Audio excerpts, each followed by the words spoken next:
Welcome to this masterclass on business valuations. We'll be going through some different approaches when it comes down to business valuations. There's 4 approaches to business valuations. In fact, before we get into the 4 approaches to business valuations, businesses don't have a price tag which is attached to it. Now, I know you might go online and you might see, or on a broker's website or something like that, and you might see particular prices of a business. So for example, it might say that this business is for sale for 100,000, 500,000, 2 million or something like that. But what that does, that's a starting price in which there's negotiated value. So negotiated value is probably the easiest to understand, but I have a particular methodology of what negotiated value is when it comes down to the value acquisition system. So let's go into the different types of valuation. So you've got intrinsic value, which is the first one we're going to talk about. Then you've got fair market value. Then you've got negotiated value. And you've got strategic value.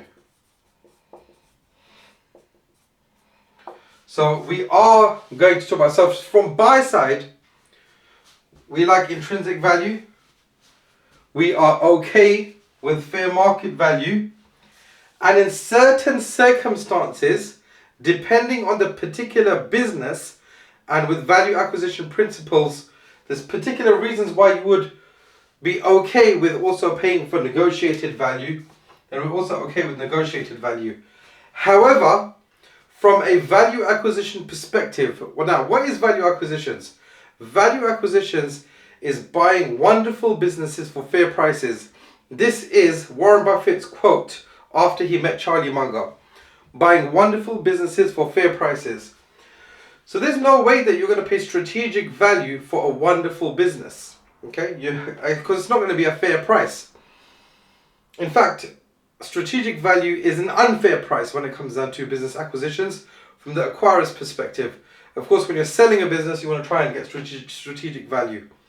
Now, I suppose if we're not going to talk about strategic value in any detail, let's start with strategic value then. So what is strategic value? Strategic value is always done from the sell side perspective. It's trying to extract as much value as possible to the seller. And it normally happens when there's a business which looks at another business and says, if I acquire this business, then my business is going to improve massively because of this acquisition. And it's not just going to improve because if I acquire this business, it's going to increase the revenues of my business. By acquisition, it's going to have some sort of strategic value to me. So what the seller is trying to do is they're trying to say, right, this business is going to improve, so therefore I'm going to try to extract as much of that value from the buyer to the seller. So for argument's sake, if the fair market value of that business is 25 million pounds. Okay, it's 25 million pounds. But the seller identifies that there's going to be a 15 million pound improvement to their business. So there's going to be a 15 million pound improvement to the acquirer's business by acquiring this business. Yes? To the acquirer. So what the seller is going to do is that they're going to try to extract as much of that 15 million pounds into the sale of the business. So if, for example, the fair market value was 25 million, the seller is expecting 25 million. They're like, hold on a second. This buyer is going to benefit by 15 million of additional gross profit. So what I'm going to do is I'm going to say, right, if you want this business, if you really want this business, then I don't want 25 million anymore. I want 35 million. So what they're doing is that, and then of course the benefit to the acquirer in the first couple of years, because of over time you're still going to benefit, right, is you're going to shave off the 10 unit. So the benefit to the acquirer is going to be 5 million in the initial years until the acquisition has been paid off for. So the seller is, so that's a strategic acquisition from the perspective of the acquirer, and the seller is extracting as much value as they can from the improvement that your business will benefit from. So that's why we don't like strategic valuations when we are doing buy-side transactions. Let's take a look at intrinsic value. So intrinsic value is actually quite easy to calculate, because what you're going to do is that you're going to get the balance sheet, right? So this is the true intrinsic value calculation. Now Warren Buffett now does discounted cash flow calculations and he does it all in his head. By the way, when you're doing a valuation of a business, you should be able to do it all in your head. If you're having to bring out an Excel spreadsheet to be able to do valuations, then you're doing something wrong, right? Why? Because it should be quite simple to work out. Now, of course, if you're really bad at mathematics, you can get a calculator, but don't put it in Excel. Get a calculator and work it out just like that. Calculating intrinsic value is actually quite simple. All you have to do is you get the balance sheet and you're going to add things up, you're going to subtract things, and you're going to see what's left at the bottom. So again, this was developed by Benjamin Graham and made famous by Warren Buffett. So let's take a look at a balance sheet. So this is the assets line. So this is the assets line of a balance sheet. So let's say, for example, you got stock. So that's number one, you got stocks, right? Number two, you got cash. Right? You got accounts receivable, which in the UK is also known as debtors. Okay, debtors. ORS or ERS, whatever. Stock, cash, accounts receivable. Let's say you got fixtures and fittings, F&F. You got plant and machinery, P&M, and let's say lastly you got property. Now there can be other assets on the balance sheet, but we're just going to use these for now. So let's say, for example, you got stocks. Let's say you got stock of 2 million. Let's say you got cash of 1.5 million. You've got debtor book of 1.5 million. That's good. Equal amount of cash and equal amount of accounts receivable. Let's say you got fixtures and fittings of 500,000. Let's say you got plant and machinery of 500,000 as well. I'm trying to make the numbers as easy and round as possible. And let's say you've got property of 5 million. So the total of that is going to be 2 million plus 3 million, that's 5 million, 6 million plus 5 million, 11 million. So you've got total assets of 11 million. Now I'm going to keep things really, really simple, just a really quick breakdown. The next one is going to be your liabilities line. Yeah, so your liabilities. This is what your business owes. So this is what the business owns, and this is what the business owes. Okay? So let's say, for example, you got stocks, you've got outstanding supplier invoices of 1 million. Let's say you've got some operating expenses of 750,000.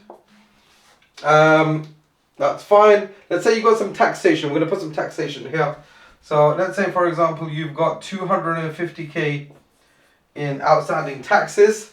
And that's fine. Let's say that's all paid off for. Plant and machinery. Let's say, for example, you've got 100,000 outstanding on plant and machinery debt. And property, let's say, for example, you've got a property outstanding mortgage on that for 2 million. Okay?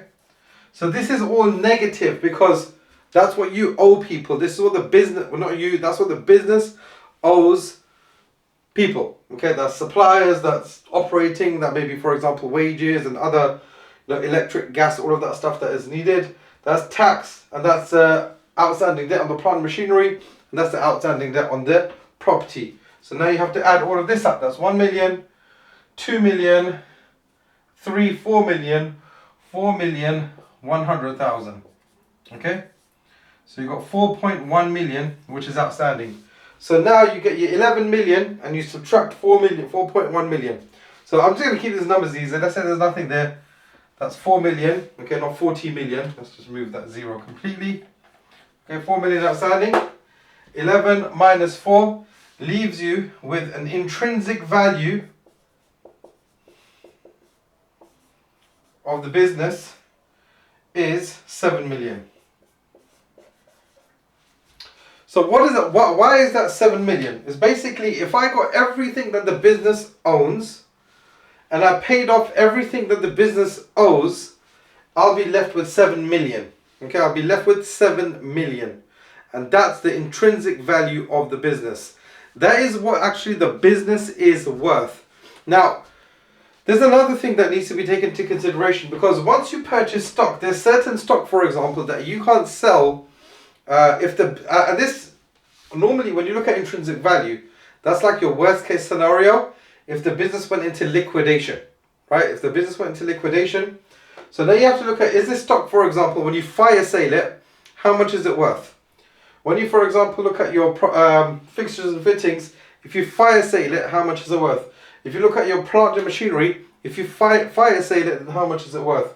And your property, for example, property you don't normally need to fire sell because there's always people around to buy property. So let's say, for example, you shave off another 2 million because you're fire selling these assets. So actually, if you want a true margin of safety, okay, and a margin of safety basically means that you've got enough gap between what you're paying for a business versus how much it makes. And I'd like to call it the debt service coverage ratio, even if you're using investor money and you don't have debt, right? So the intrinsic value on a fire sale basis is going to be 5 million. So if the business, for example, if I paid 5 million for it, it doesn't matter whether I close the business tomorrow, I paid 5 million and I close the business tomorrow, I'm not going to lose my money. I'm going to get at least my 5 million back. Now, of course, if you can buy that business for less, now I'll be perfectly truthful, right? Seller finance is something else. I'm not going to talk about seller finance right now, but I have only seen twice that a business has been for sale for less than intrinsic value.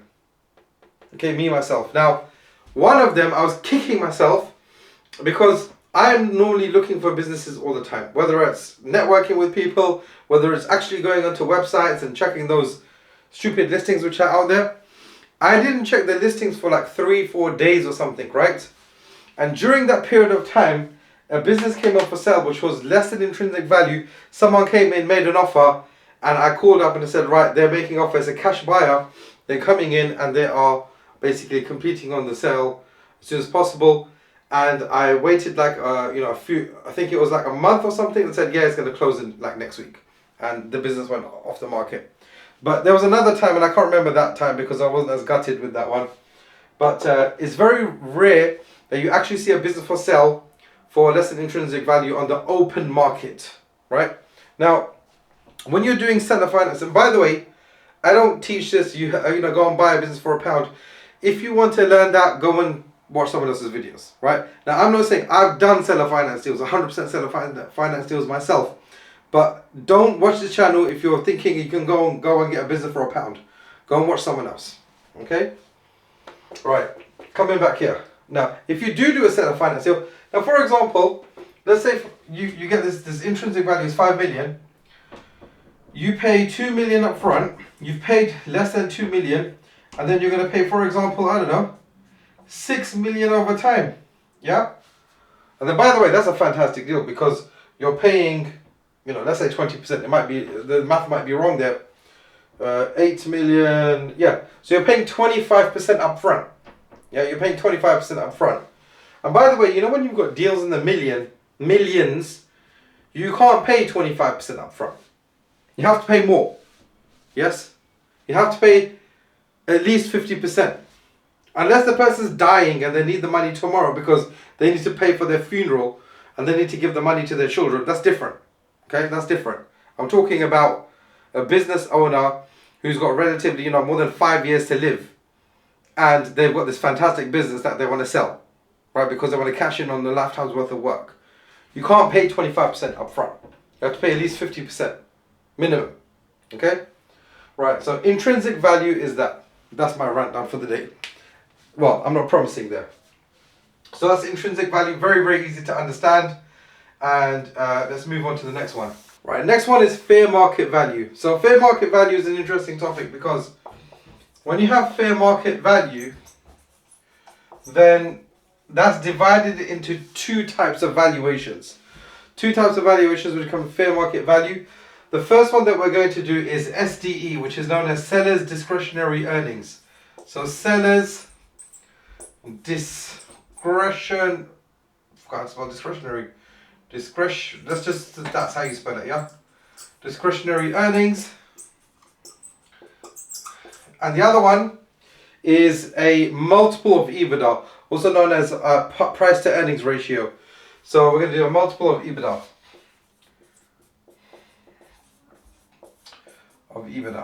Okay, so EBITDA multiples actually. That's what it's actually called. EBITDA multiples. So we're going to start off with SDE. And the reason why we're going to start off with SDE is because this is for you owner operators out there. The people who are going to go out and possibly operate the business. And some people, they say, right, if it's a small business, then you can use SDE. And if it's a bigger business, then you can use a multiple of EBITDA. But no one really gives a range of what that small business to large business is when you cross over from SDE to multiple of EBITDA. What I like to think of is that if you're going to be an owner operator, then you can use SDE. But if you're going to be an owner investor, then use a multiple of EBITDA. And you're going to understand the reason why I say that. So if we start off with SDE, so seller's discretionary earnings basically means if you got everything that the owner, and we're going to say there's one owner because it's just easy to understand, you can have multiple owners, but let's just say one owner. If the owner who owns the business and possibly is running the business, maybe he's not running the business, but is one owner, everything that they take for themselves and benefit from themselves, you add all of that back and then you say, right, what is that number that this seller is benefiting from the business? So that's why I say it's good for owner operators, because the current owner of the business could be running the entire life through that business. Okay, so let's say they're being legal and they're running every single expense under the sun that's legal through that business, and possibly some items which are not so 100% above board, but they're getting away with it. Okay, so let's just put some items here. Let's say, for example, they take a salary. Okay, they take, they've got private healthcare. They take the full amount of pension allowance.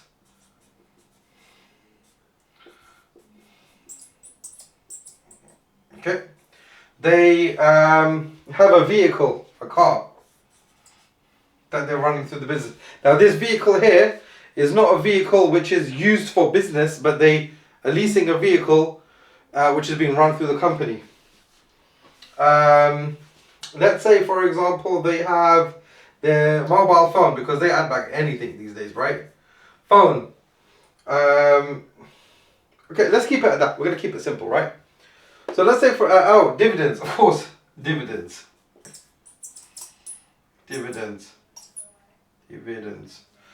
Now, salary, let's say, for example, we're going to not look at the most tax efficient way and everything, we're just going to put a number there. So let's say, for example, they're taking a salary of 100K. Let's use dollars. Let's get our American guys and our Canadian guys involved in this conversation. So they're taking a 100K salary. They've got private healthcare costs of, let's say, for example, 10, we're using American dollars so that you guys don't get no NHS. So let's say, for example, this is 30K, right?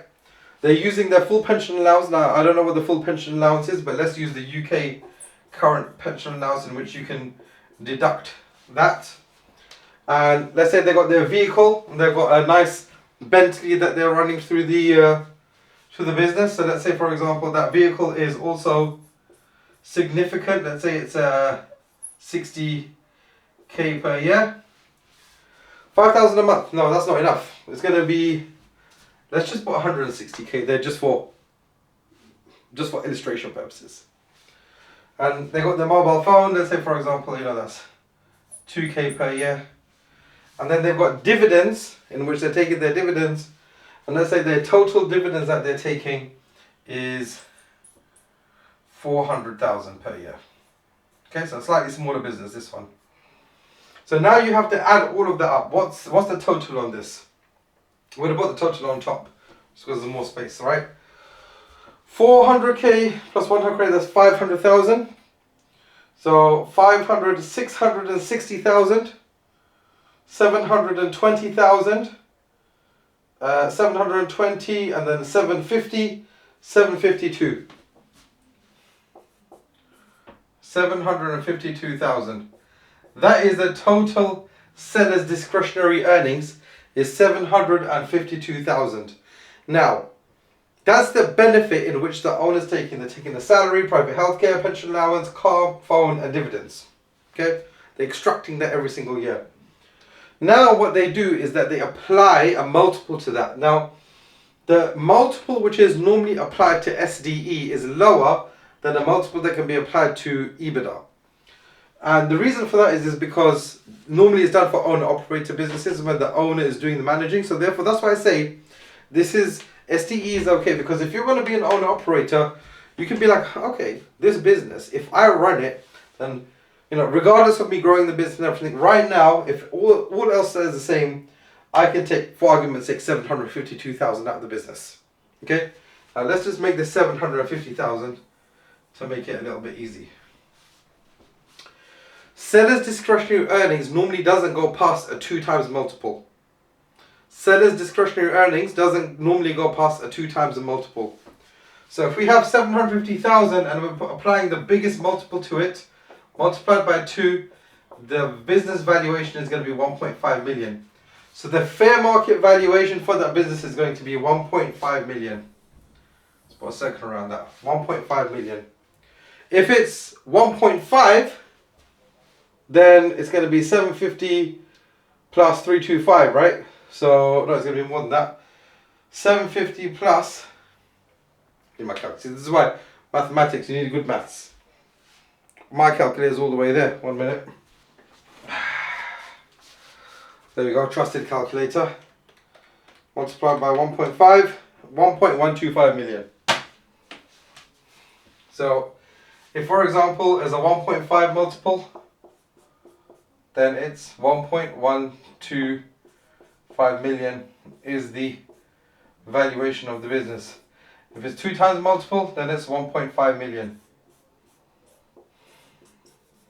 Okay, so that's what SDE is. You take the total benefit that the owner is currently taking, then you apply either a 1.2, 1.5, 1.75 up to 2 times multiple. You're going to apply to that. Okay, so if you're owner operator, you can use SDE. Now I'm an owner investor, so I never use SDE. Let's take a look at what I use. I use a multiple of EBITDA. Right, so why do I use a multiple of EBITDA? The reason why I use a multiple of EBITDA is because I don't actually care what the total benefit is going to the current owner at the moment. I care about what is the profit of the business going to be under normal operations. So I'm an owner investor, we employ managers, we employ executives, we employ all of these people, and then what's going to be the profit thereafter, then we're going to apply a multiple to that. So same kind of thing. So see, this is why you have adjusted EBITDA, right? So there's adjusted EBITDA. Let's say, for example, the salary of an owner, and they're taking a salary of $50,000, which is tiny, right? And they are taking pensions of 60k. We give the numbers easy. They're taking pensions of 50k, right? 50,000. So you're doing, for example, you're managing some of the sales relationships with your best customers. Sales relationships. And you are, for example, doing some administration as well. Okay, so you have an admin assistant, or no, you're doing the R&D. Let's say that. This is actually more like it. You're doing the R&D. So the research and development of your products. Now what you have to do is you have to look at, right, what is the normal market rate of hiring a manager? And let's say, for example, this business is doing, on paper, is doing an EBITDA of, let's say it's doing 1 million. And let's use euros for our European brothers. Okay, that's how the euro is, kind of. No, we're not doing euros. We've already got dollars there. Sticking to our American and Canadian brothers. Right, so let's say it's 1 million in EBITDA on paper. But let's say, for example, and when I say that they're doing the managing, they're the CEO and the COO as well. And like I said, they've got some of the sales relationships and they're doing the R&D. So let's say they need to hire a CEO and they need to hire a COO, and the total salary for that is going to be for argument's sake, 350,000. So 350,000 to hire a CEO at, for argument's sake, 200,000 and 150,000 for a COO. And they need to hire a sales manager, and that sales manager is managing some relationships because they're managing and that's, for example, a base salary of 100,000 plus commissions. Let's not worry about the commissions here. And for example, the owner is doing R&D. Okay, so they're doing research and development. And let's say, for example, they need to hire like 3 junior, like kind of R&D people, and the total on that is going to be 150k. 50k each, for example. Yeah, 1 part-time and then 2 full-time, for example. Total is 150k. So what you're going to look at, and you're like, okay, hold on a second. So on paper, the EBITDA is 1 million. And what the seller is saying, or the broker is saying, that, okay, you need to add these 2 back. That's fine, no problem. The EBITDA has gone to 1.1 million. Okay, because you're adding these 2 things back. Right, so it's not 1 million, it's 1.1 million. We don't need that there, we can put that here. 1.1 million, there's enough space. But what I need to do now is that I need to now make adjustments for all of these people that I need to hire. Right? I need to hire all of these people and add up all of this cost. So what's the cost here? 350, 450, 500k, 600k. I need to hire 600,000 worth of people. In fact, let me tell you right now, I had a meeting with the business owner today. I asked him what, he gave the worst answer ever, by the way. The worst answer ever that any business owner could give. I said, what do you do in the business? He said, I do 100% of the work. Oh my God. Clearly he wasn't coached by anyone. There was a business broker was on the meeting, by the way. Business broker just like that. Yeah. You know that it's bad when he's done that. So I do 100% of the work. Okay, that's fine. What's 100% of the work? 5 minutes he's now explaining all of the things that he does. 10 minutes in fact, right? The worst answer ever. Anyway. So I now need to get 600,000 worth of new hires to replace what the owner was doing. Because a lot of these owners are working like 60, 80 hours a week. In fact, the guy, he was saying that, the guy I was talking to today, he said that he used to put 12, 15 hours a day into his business. Now he's 75 years old. He can't do that anymore, right? So, the, 600k. So you got 1.1 million on paper. The profit is not 1.1 million. The profit is 500,000. We're going to get rid of this. We're going to say the profit is 500,000.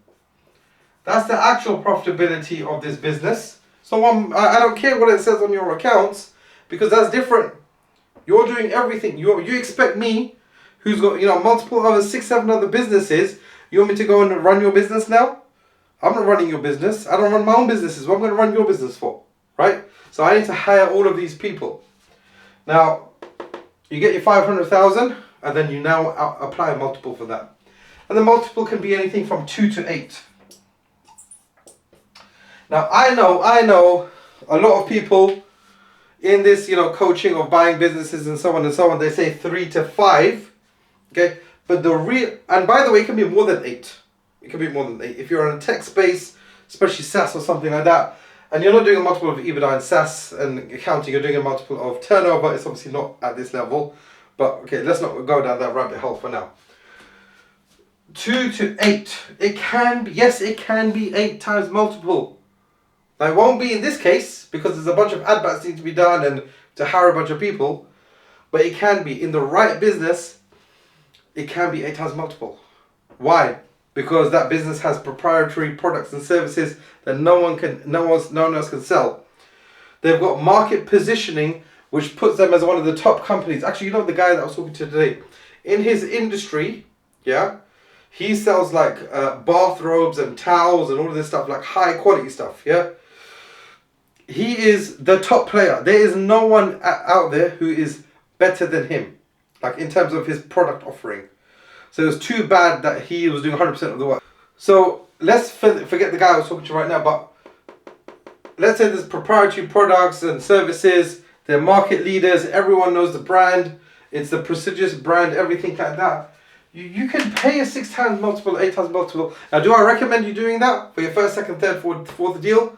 If you've got a bunch of cash sitting there and you're doing a strategic buy, when I say strategic buy, I'm not talking about paying strategic prices.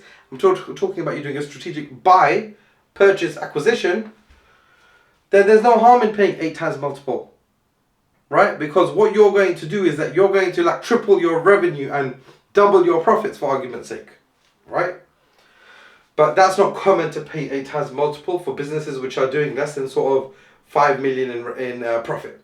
So if a business is doing less than 5 million in profit, you're not going to be going out dishing out 8 times multiple offers. Normally, me personally, I only submit offers of a maximum of 3 times multiple. Now if they turn around and say no, and I want 5, that's a different conversation. We start having conversations. But and by the way, my first offer is never 3 times multiple. My first offer is always around about the 2 multiple. Could be 1.8. Sometimes it depends on the business, right? So I'm not going to insult people by giving them a 1.8 or 1.5. By the way, my first business was purchased at, I think it was like 1.2 or 1.3 multiple, maybe 1.5. I can't remember. It was so long ago now, but it was ridiculously cheap. But let's not get into that story. What was I saying? I was saying, yeah, so my first offers are always around about the 2x multiple. And then the maximum offer that I'm actually ever going to submit is a 3x multiple. And then I might come back. So just to give you a benchmark of what it is. So for example, in this example of a 500,000 profit after all of the adjustments have been made, then the maximum offer that I'm going to give on the first time is going to be 1 million. And I might give an offer of 1.5 million after negotiations. Yeah, that's the offer that I'll submit if I need to. And obviously we're going to come to negotiated value. Now, if for example you're in the industry, it's a good business, you can pay 5 multiple on that, alright? So 2.5 million. Let's put some multiples around this. So that's 2x, that's 3x, and that's 5x. Generally speaking, you don't want to submit offers of 5x. Even if the business is doing 1 million, by the way, it's still not right to offer 5x multiple. You might offer a 3x multiple to turn right now, I want minimum 5, then you have that conversation. So this is a multiple of EBITDA, and that's why I say fair market value. Now what else do I mean by fair market value? You need to assess what's going on in the marketplace for that industry and for that sector. So that's why I say 2 to 8 is a big range, right? In certain sectors like retail and things like that, print media, it's going to be around about the 2x multiple. If you're going to be in healthcare, if you're going to be in services, B2B services, it's going to be around about the 3 to 5 times multiple. If you're going to be anything in sort of like tech kind of thing, and what do I mean by tech? I mean like it's online and it's thriving and it's got a good profit. Okay, SaaS. Okay, let's not get into SaaS. SaaS is a different ball game. So if that's going to be around about the 5 to 8 times multiple, it's got prime positioning in the marketplace. It's going to be around about the 6 to 8 times multiple. Now, never make those offers on your first run, but listen to what the seller is saying. Now, of course, sellers are going to come up with all sorts of valuations, and you have to take it with a pinch of salt. So always be sensible about these things. So that's fair market valuation. Now, let's just stick here because we're going to go to negotiated value. Now, what do I mean by negotiated value? Negotiated value. I mentioned 4 approaches to valuation, right? The first one was intrinsic value, where you just add up all of the assets, take the liabilities away, and what's that sum? And on a fire sale basis, what it's going to be worth, right? Then you've got fair market value, which is doing adjustments to the EBITDA. And then once you've done adjustments to the EBITDA, you're saying, right, what's going to be the multiple? What's going to be the multiple? You're going to apply to it, right? Now, negotiated value, because you can, let's say for example, the seller says, no, I want 5x, I want 2.5 million for my business, right? If you negotiate down to, for example, 3x multiple 1.5, I'm not classifying that as negotiated value. I'm going to classify any negotiations which go past, above, higher than what the industry norm is. Because what's happened there is that the seller has negotiated you up. So in, for example, a business or a industry in which the average multiple may be 3 to 5, if they have got you to pay 5.5 5 multiple, it's 5.5, I got you to, for example, 3 million. That might not be correct, but let's say they got you to 3 million. And you know that, this business, when you buy it, is going to have such a great benefit to your business. Maybe it's got team, look, hiring via acquisition. It's very powerful as well. So it sits in your same area. You've been trying to recruit people for ages, and this business has come up for sale. And it's got a fantastic management team who's been doing an excellent job for this owner for like 10 years. And you've been having trouble recruiting people. Then you can do an acqui-hire, just pay a little bit more because the seller is saying, you know what, I will give you this business 5.5 million. You've got investors, you've got retained earnings in the bank, you've got lenders, for example, who are giving you money. You can easily raise a 5.5 million. Let's say they're willing to hold back a seller note of, 1 million, for example. Yeah, not 1 million, it's 3 million. So let's say they're willing to hold a note back of 500,000 even, and you can get that acquisition done. Go out and do it. That's negotiated value. So when they negotiate you up past what the industry standard is, that's what I classify as a negotiated value deal. So that's the 3 approaches to business valuation, and valuation is a very large topic. These are the principles, but as any business is negotiated on the business table. You use these principles of intrinsic value, use these principles of fair market value to negotiate, to come up with the price which is good for you and is good for them, right? Because look, you do want to make cheeky offers. You do. And we're going to, in the next video, we're going to be talking about we're going to talk about initial offers, right? So you do want to make cheeky offers. I always say the first offer should be very close to an insulting offer, because you never know if they're going to say yes. I've had it myself where where everyone else thought it was an insulting offer. I didn't think it was an insulting offer. I made the offer, it got accepted. Now I'm banging my head on the table because I'm like, I could have made an offer even lower than that. Because why? If it got accepted in the first go, either they're super motivated and they just wanted to get rid of it. And in that particular instance that I'm thinking about right now, they weren't so super motivated. I could have went lower. Now I still saved, it was like it was 150,000 pounds on that transaction. I saved 150,000 pounds on that transaction, but I could have gotten lower. I could have possibly saved 200,000 pounds on that transaction, and my margin of safety would have been even bigger. So when it comes down to valuations, these are your principles. And again, if you want to find out more about business acquisitions, enterprise value, exits, anything like that, you want some help, click the link in the description and I will see you in the next video. But more importantly, actually, carry on watching videos on the channel. As you can see, I don't hold anything back. If people want to work with me, it's so they get my personal help. Otherwise, this is my gift to you.